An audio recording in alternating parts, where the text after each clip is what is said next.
Electricast. The family that vacations together stays together. At least that was the plan. Except now the dastardly desk clerk is saying he can't confirm your connecting rooms. Wait, what? That's right, ma'am. You have rooms 201 and 709. No, we cannot be 5 floors away from our kids. The doors have double locks. They'll be fine. When you want your connecting rooms confirmed before you arrive, it matters where you stay. Welcome to Hilton. I see your connecting rooms are already confirmed. Hilton, for the stay. This episode is brought to you by Atlassian. Atlassian makes the team collaboration software that powers enterprise businesses around the world, including over 80% of the Fortune 500. With Atlassian's AI-powered software like Jira, Confluence, and Loom, you'll have more time to do the work that matters. In fact, Atlassian customers experience a 25% reduction in project duration per year. Unleash the potential of your team at Atlassian.com. Atlassian.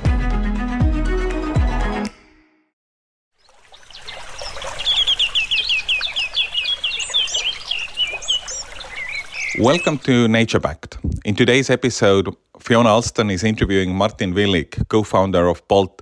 The episode was recorded live at Impact Day in Tallinn in October 2024. Welcome to the Nature Pact podcast. We're here live from Impact Day in Tallinn, Estonia. And my next guest is Martin Villig. Welcome, Martin, co-founder of mobility company Bolt, and you're also involved in charity and education. Welcome to the podcast. Hello, glad to be here. Good, I'm glad to hear that. So we were talking earlier about your sustainable lifestyle, because I had read in the past, and you've inspired me particularly into cycling everywhere I go. You have talked about how you've changed your lifestyle to lead it a little bit more sustainably. Can you tell me, where does the awakening of that come from? I think I was a regular father or a family member. We bought at some point a house in a suburb, and my work commutes were about 20 kilometers by car. And at that time, I didn't really realize that, but over the years I started to realize that that takes a big part of my day. Often during the peak hours, it creates traffic anger, anxiety, things like that. And also taking your kids to school by 8 or 8:30 often created tension at home. So someone is late and we haven't had breakfast and things like that. And so that actually at some point started me to realize or think that, okay, is that the lifestyle we want to? On some views, it's like the American dream everyone thinks about. You live in a suburb, you have 2 cars, everyone's happy. But actually, is it something that makes you happy? And then we decided to move to the city center because kids were already becoming teenagers and they had lots of things they wanted to do after school. And because in our area we didn't have schools overall in these suburbs, so I later understood that was a challenge of a city planning. Why do you let to build residential areas, but you don't build infrastructure like schools, kindergartens, even workplaces, shopping, entertainment, whatever people need? When you build a suburb, it should include all of that. Otherwise, we really enforce people to use private cars, and even public transportation often is very weak in these areas. So people naturally start using cars, and if that happens in every city, all the suburbs around the cities, then we end up with a society where the car is the only way to get around.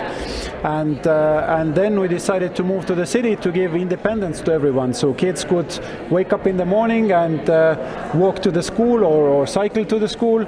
And we have our own rhythm. So nowadays with Zoom and dynamic work schedules, I don't have to go to the office by 8 o'clock. I can maybe do 1 or 2 meetings at home and then move to my meetings. So all of this kind of lifestyle has changed, and that put us to think what is the vision, what kind of life and what kind of cities we want. And that also triggers the change of the Bolt's vision about 5 years ago. So our mission now is to build cities for people and not for cars. And that transportation is only a part of it, but overall city planning and the quality of life and all of that is a wider thing I'm working on. And why also education is the same reason that people live in suburbs, but everyone has a feeling that the great schools are only in the city centers, and the suburb schools are not so good for your kids. So why is that? Let's get good school directors, let's get great teachers to those smaller schools or regional schools as well, and then kids could live happily in the area, walk or cycle to the schools, get a great education. After school, they can be active, doing sports, hobbies and stuff like that. And I think this is kind of, in my vision, the cities and countries and the world we would really like to live, so that it's not the parents are forced to be taxi drivers for their kids and all of that. So very roughly, that's what kind of took me to that situation where I decided 6 years ago that I basically ditch my car keys during the week, and I do 95% of the trips by bike, and I do it all around the year, even in snow in winter and rain in spring or autumn. So I have to say, I think you're going to have to give me some top tips, because I've done 2 winters here now in Tallinn, and don't get me wrong, I love the snow, but my bike definitely gets parked up. What do I need to be doing if I want to be cycling throughout the winter? Definitely, I agree there are challenges. So Tallinn and probably other cities that get heavy snow in winter, I think we can improve cleaning the streets better, and currently the focus is all on car lanes, so that they are usually cleaned very fast, but the pedestrian, walking and cycling lanes, these are second or third priority. Although if we look at our city's strategic documents or visions, everyone is saying that the pedestrians are number 1, then it comes cycling and public transportation, and then comes the cars. But if you look at reality, then actually the cars are the priority for every city, and usually pedestrians and the other transportation methods for some reason come second or third. So I think we need to build awareness among people. What are the benefits of using multiple transportation methods? Cars are not disappearing, but I think that people should have a choice to pick whatever transportation method I need. If I'm going 1 or 2 or 3 kilometers, I could use walking or cycling very easily. But if the infrastructure is not supporting it, then I'm forced again back to cars. And then this is something that, do we want that kind of society, or do we actually want a different kind of society? And building that awareness is something that is also part of my and Bolt's mission. So really to show people what could be the better future and even the better reality. And then people, if they start understanding it, then they can make choices in the next elections. And we understand that mission is not going to happen in 1 or 2 years. It's going to take 3, 4 or 5 election cycles. It's going to take decades. But we need to start somewhere. And last 5 years, we are on that journey. And me and Markus, my brother, who is the CEO of Bolt, so we are both living that vision daily, and we really believe in that, and we work towards this mission.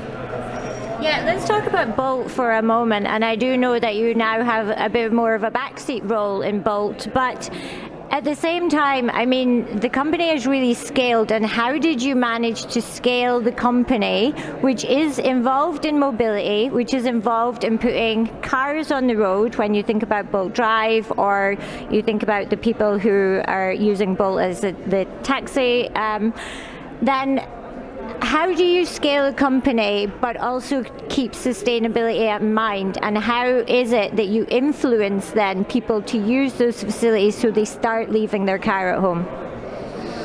I mean, scaling every business is challenging, that's for sure, and especially doing it internationally. I would say that the biggest challenge in any scaling is, of course, do you find people, smart people that are motivated by your mission and who really believe in what you are doing. And I think that attracts even better people if you have that mission that resonates with people. And I think that the times that people went to work for money, I think that those are becoming less important for especially the younger generations. And so we saw that when we announced and started working towards that mission, that attracted really great people towards us who said that, yeah, I agree that I want to live in a people-friendly city and I want to help and contribute to that. So I think this has been really the key for us to scale. So if you have great people, then you can achieve anything. And I think this is maybe one of the things for every entrepreneur to understand, that what are you trying to do? Are you there for the profit? Are you there for changing the world or some other reason? Everyone might have them different, and I don't judge which is right and wrong, but I see that in our case, this mission-driven growth and scaling have been probably helpful of really getting smart people on board, and then together with them, small teams, then we have 5 different business areas that we work with. We're starting from the taxi service, then delivery services from restaurants and groceries, and then the rentals, which is bikes, electric scooters and cars. So all of these teams have small independent teams that work towards their goals, and they have independence. Of course, the mission is common, but they work everyone towards their own goals, their own problems, their own challenges and wins. And this is basically how we try to keep it all together. We have some of the base values that are important, some of the principles how we operate, but overall we really try to encourage and then give freedom to all of these teams and people so that they feel they have the power to decide things. It's not coming top down, but it's really also bottom up, and then local initiatives are welcome. So I think those are maybe the principles how we've tried to build the company, and then it comes back again, so that do we really, as the company founders, do we live that mission every day, and are we role models, and do we really inspire other people to follow our steps? And I think that has been our view and our take on that. And yeah, we can work with customers, we have drivers, we have couriers, we have cities, so it's a big ecosystem of many stakeholders, and yeah, we need to share the good learnings, the things that sometimes we fail, what are the learnings from there, rely on the science, on the research, all of these things, and then step by step build it. Go to the next city, again explain to the city what is our mission, what potentially value we could bring to the city, what is the value of building bike lanes. So it helps us to maybe provide more safer scooter and bike rentals, but on the other hand, building every kilometer of safe bike lines creates opportunities for even the people that are not that wealthy. Bike is the cheapest way to get around in a city. So owning cars is usually expensive, considering the leasing, the maintenance, the insurance, the parking, gasoline, everything. So explaining these benefits, and cities start to realize it, that yeah, we should, if we want to have an equal city, everyone could get around, then we should develop also public transportation and bike lanes, so that everyone in the city could equally be able to move around, not only the car owners. So this is kind of our approach and how we do it. And we understand that cars are not disappearing, but sometimes you might need a car, but you don't need it every day. And for that reason, we have the on-demand car rental, which is very easy. Once you upload the driver's license, you can just walk to the car, open it with the app, do your ride, whatever you need it.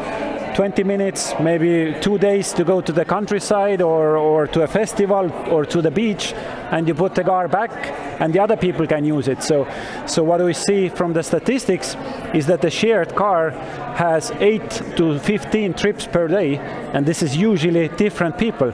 If that would be my individual car, we would need 15 parking spots next to my house, next to my office, next to the school, everywhere. So, and if you look at if you look at the satellite photos of the bigger cities, especially in US, you can see that up to 60 or 70% of the land in the cities are concrete and asphalt. and that is not for people. That is for cars. So, and I really understand why people move out from that city environment to the suburbs to maybe have a bit of a greenery and grass and a nice house.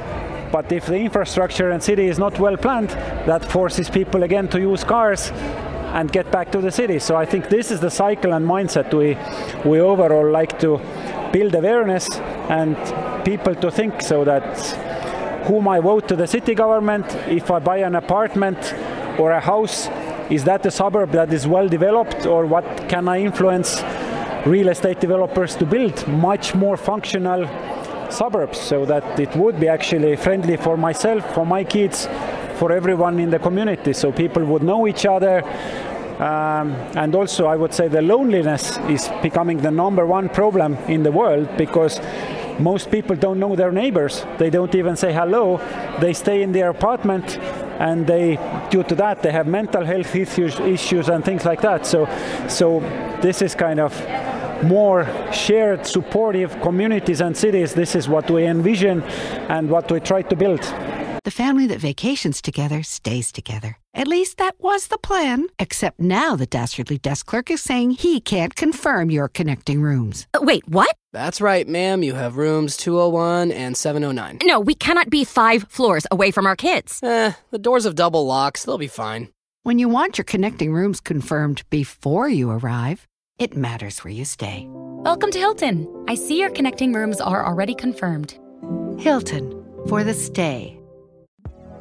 You know when you reach that age where everyone and their mother won't shut up about their credit scores, yet it seems like no one really understands what's so special about those 3 random numbers? That's because credit scores are meaningless, unless you have Credit Karma to show you how to use them. We use those 3 random numbers, plus your financial profile, to help you find your next opportunity. Like a more rewarding credit card, a game plan that helps you pay down debt faster, or a personal loan to help you save more on interest payments each month. Cha-ching! Download Intuit Credit Karma today to get started. Okay. I actually do know my neighbors here in Tallinn, but I did hear that's because I forced them to get to know me, because that's a very Irish thing. You know who your neighbors are, and you want to know who your neighbors are. But I do know that that's not a very common thing here. Exactly. But what is common is I'm seeing a lot of the boat drive, and I have to say, from my experience, I've always owned a car. And now that I live here at the moment, I actually don't own a car, and I don't have to think about it because I can use facilities like Boat Drive. How easy or difficult is that to get into different countries? When I think about Ireland, I only know one company that in Ireland that has shared cars. So how difficult is it to have conversations with government officials to get that up and running in countries? I think in most cities you don't need very specific regulation to do that. So what the benefits is, if the city would understand it, maybe they would provide you a bit better parking terms, so that if the car is shared, the probability that it is parked is much less than with a private car. So as we know, based on the research, private cars are standing 95% of the time, and they are driven only 5% of the time. So they constantly need parking. But the shared cars, they are mostly moving. As I'm saying, they usually do around 10 or more rides a day, so they need much less parking spots. And even though if we need parking, some cities have been able to provide us a bit better terms, because they understand that that overall reduces the number of cars in the cities, and again creates opportunities to maybe turn parking lots into parks or playgrounds, or something that actually add value to the people living in a city. And then again, people might start moving back to the city when they see that it becomes more friendly, and cities could actually even increase their tax income. Even smaller local businesses could start flourishing again, because if you look at the smaller businesses, most of them have been shut down since 60s or 70s, and most of the shopping have moved to big and large shopping centers. But it would be much nicer to have a local bakery or a butcher or someone you know. Candlestick maker. Exactly, and then we see that trend recovering, and then especially when the streets are highways, cars going 70 kilometers per hour, then smaller businesses can't flourish there. But when cars are going 30 kilometers an hour, and the bike lines and walking is also very feasible and safe, then again that contributes to the local businesses which could be reopened, and again people would actually know that I'm buying my bakeries from Jane, who is really the best baker in our region. So that kind of culture, what creates again more people-friendly cities. Okay. Now, I feel like I'm getting an education here, which I'm very much appreciating. So education is a huge part of what you do now and your community projects. Can you tell us a little bit more about that? Yeah. We started Education Foundation 6 years ago, and then because I strongly believe that every kid should have a very good education, and that creates equal opportunities for kids then to drive their future. So if maybe some kids are in more wealthy families and the other ones are in more poor families, we see from research again that in many countries the kids from more poor families have less abilities in life because the education is also not as good, then they have more limited options to build their career and maybe build the life that they want to. So this is the guiding principle for me, why I work with education projects. And what I do there, we started with school leadership, because I haven't heard any country that would say that, whoa, we have a flourishing budget in education and we have as much money as we need. Everyone is saying that we have budget cuts and there are challenges in education. And if we now compare to the regular businesses, then the companies that have really great leaders, that have good organizational culture, that have a vision, that can attract good people, these companies tend to flourish, expand, build great things, and probably be profitable as well. And the other companies that don't have leaders like that, they are not flourishing, they maybe manage somehow, usually the employee satisfaction is not high, and they even might go to bankruptcy. So bringing that back to education, we see exactly the same. The schools that have amazing leaders, teachers want to work in that schools. The happiness of kids and often the education, the study results are also much better. And then you go to the other schools when the directors are saying, sorry, I don't have teachers, I have budget problems and things like that. And so that again comes down to leadership. So we see, my vision is that I encourage municipalities to raise a bit of the salaries for the directors or the schoolmasters, and that enables you to have wider choice to really get good leaders, and these good leaders can manage even the limited budget much more effectively. And there are so many opportunities to be creative and things that actually don't cost money. So we see that what is creating challenges for teachers, where is their time going? Often it's bureaucracy. The school director can look into that and see, how can I mitigate or lower the burden of bureaucracy? What are the challenges in classrooms? Sometimes you have parents that have problems with schools. They send long letters, or sometimes they even sue teachers because of, my kid got 2 or a bad grade in some subject. So this is a massive mental burden for teachers. Yeah. How you can solve that? You create the school as a community. You engage parents.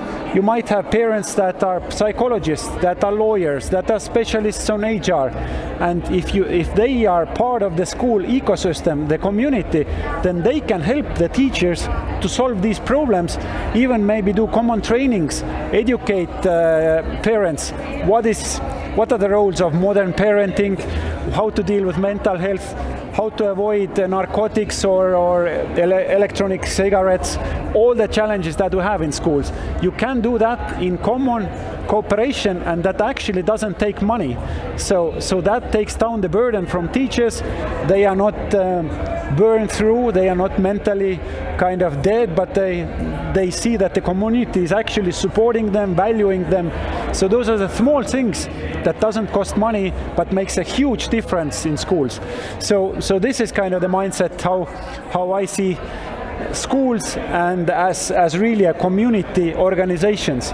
But if in regular schools people or parents send their kids to first grade and then they go to the final of the 9th grade and see, oh, how did the 9-year go? But they have no involvement in schools. Yeah. They don't know what the kids are doing. They only get caught when there is really a problem in school, but the communication is lost between that. So I would say this is kind of my vision of education, and which is again much more healthy communities supporting each other and even managing a good, very good school, much better education with the limited budgets we have.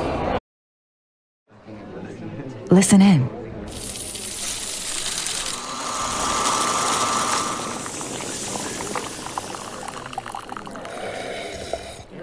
Starbucks. It's a great day for coffee. Ryan Reynolds here from Mint Mobile. With the price of just about everything going up during inflation, we thought we'd bring our prices down. So to help us, we brought in a reverse auctioneer, which is apparently a thing. Mint Mobile Unlimited Premium Wireless. How to get 30, 30, bit to get 30, bit to get 20, 20, 20, bit to get 20, 20, bit to get 15, 15, 15, 15, just $15 a month? Sold! Give it a try at mintmobile.com/switch. $45 upfront payment equivalent to $15 per month. New customers on first 3-month plan only. Taxes and fees extra. Speed slower above 40 gigabytes. See detail. Okay. Now, when we're talking about education and community, like everything with you in this conversation is coming back to community. And I want to take you back. Obviously, you said you had almost an epiphany about 5-6 years ago to change your own lifestyle. But is there something in your background or how you grew up that brings you back to community? Because it seems that although you're educating people in it and you're involved in all these projects, but it's like you have your own deep-seated craving for community. So what's your childhood like? Sit down and tell me your woes. Yeah, my parents, my mother has been a teacher for about 20 years. Okay. So I think that, that is related to education. And secondly, I would say that looking back, I went to school in the 80s, still in the Soviet times. And I saw that part of the education system. And in the 90s, I was really lucky to be in school where we had a really amazing school director. I didn't realize at the time when I was at school, but now looking back, I saw that he was that kind of inspirational leader, and he even happened to be our, class teacher. Usually every class has one teacher, and he was that teacher for us. And so I think maybe those are the things that have influenced I've really been lucky to have that great experience from school.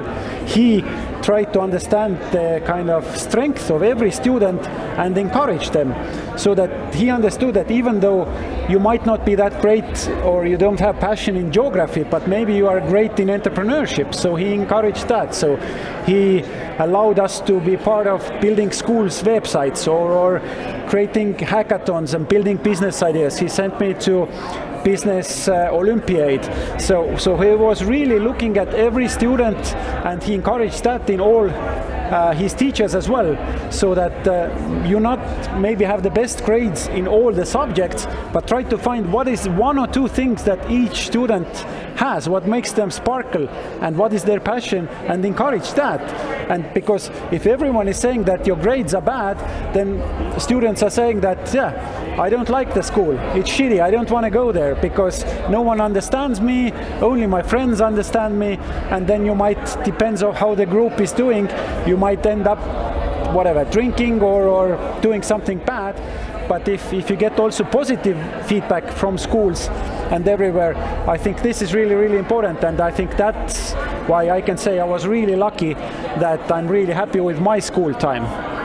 Yeah, I think that early years educators are really, people don't realize the influence that they have on them at the time. It's only in later life. I have the same thing with a few of my teachers, that I remember things that they said or they encouraged me, and it's only later in life that you have those aha moments. And it is important then. So I don't want to keep you much longer. You've been more than generous with your time. But I want to just ask you, what is the dream? If we could have a crystal ball and say, throw whatever you want into the crystal ball and we're going to make it happen, what's the dream? I would say that my dream would be that every people living in a planet would actually care about our planet, care about other people, care about their communities. And unfortunately, I see that still there are too many people that care about the money only. They want to become rich or they want to make a profit, but in the end, they don't see the end result. And if you've traveled in Africa or other in Eastern countries in Russia, you see, even in Latin America, you see very massive differences between poor and rich people.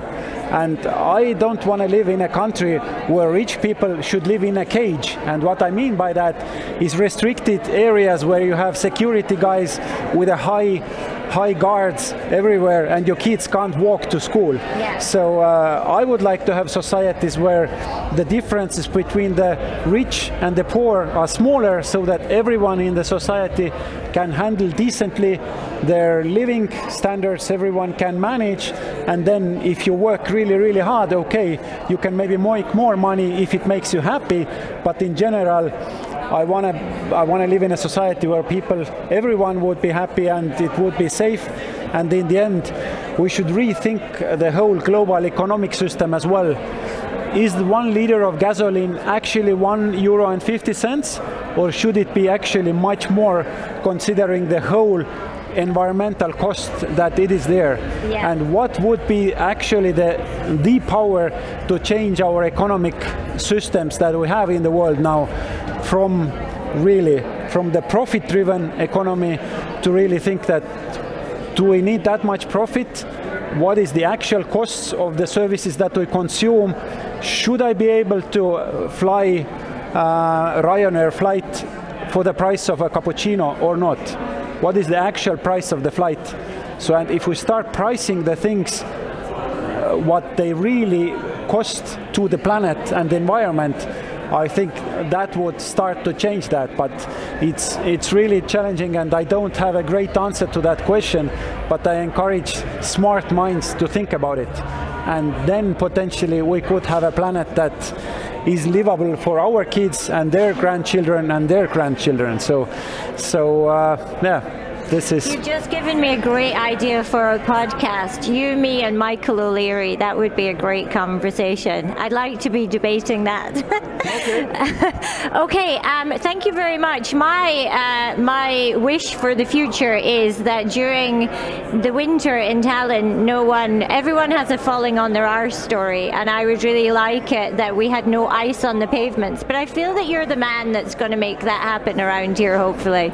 So at least I try to do my part, and I hope the others, if others care, they can do their part. Yes, exactly. I have to say though, I really appreciate here, and it's something that I haven't seen in other countries that I've lived in, but I have more in the countries in mainland Europe.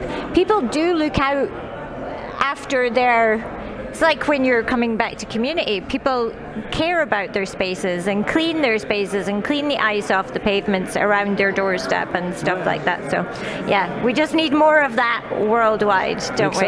Yes. And that again comes down that, are you happy that you live in a city? What is your neighborhood? Is it only a parking lot around your house? Or do you have benches? Do you have a barbecue corner? Do you have room for kids' playground? If that happens, people really start to become a community. But if it's only a tall building with flats and a parking lot, there is nothing common and people don't know their neighbors. So it starts from these small things, from every house to suburb to city.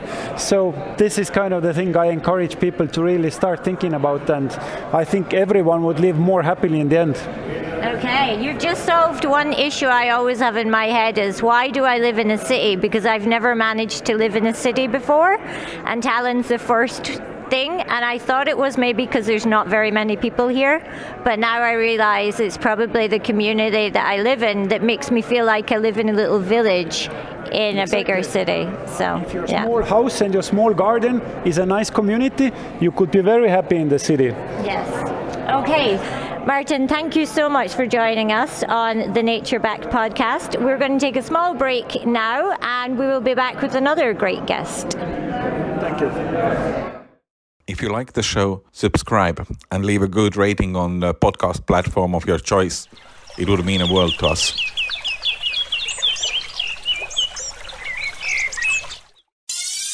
Hi, I'm Mark. And I'm Peter.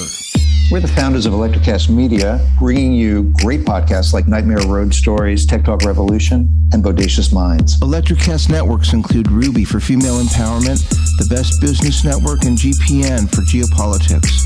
We built this company to create community and amplify diverse voices, and we really appreciate your support. So, keep listening to Electrocast podcasts and hear the culture. Electrocast. Ever thought about starting your own podcast? Do you have a business or a message you want to share with the world? Well, now it's easier than ever with Electrocast. Hi, I'm Mark Netter. And I'm Peter Rafelson. We're the founders of Electrocast Media. Whether you want to start a new podcast or already have one, join Electrocast to grow your audience, monetize your content, and build your community. With our simple sign-up, you get free promotion, world-class analytics, premium ads, and personal support. Go to electrocast.com and join our community today. Electrocast. Transform your influence. Electrocast.